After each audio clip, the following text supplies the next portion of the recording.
Водоснабдувањето во Штипот денес ќе се нормализира, најави градоначалникот Иван Јорданов.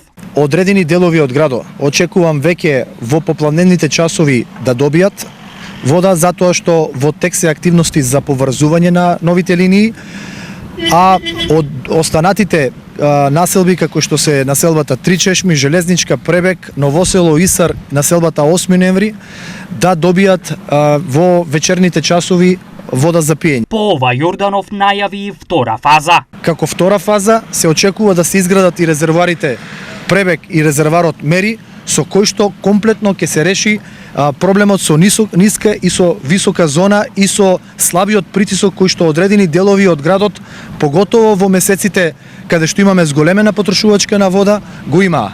Така да доколку сакаме темелно да ги решаваме проблемите, нема друг начин. Сегашната состојба на високи температури и без вода, Јорданов ја толкува на следниот начин. Подобро еден ден граѓаните да бидат засегнати со водата за пиење, отколку наредните 50 години да се провлекува проблемот кој што не засега сите нас. Во меѓувреме, недостатокот од вода градот го решаваше со нејзина дистрибуција од цистерните во сите населби каде што системот е нефункционален.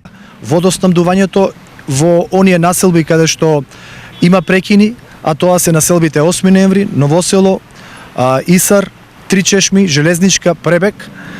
Во овој момент очекувам да стигне и да се поврзат населба Сењак и населба Дузлак со вода за пиење. Морам да напоменам исто така и дека во текот на овој ден се пуштени 6 цистерни во споменатите населби. Исто така екипи од јавното претпријатие Исар, од територијалната противпожарна единица, од општина Штип делат чиста вода за пиење по домакинствата во претходно споменатите населби со цел да се намали нервозата кај граѓаните. Свесни сме дека сето ова мора брзо да се делува. Проблемот со вода во некои делови во Штип се одолжи поради катастрофална грешка на проектантот во пресметките, но и несоодветно вграден материјал од страна на изведувачите. Сепак проблемот ургентно се надминува и водата постепено се враќа во сите населби и во секоја куќа.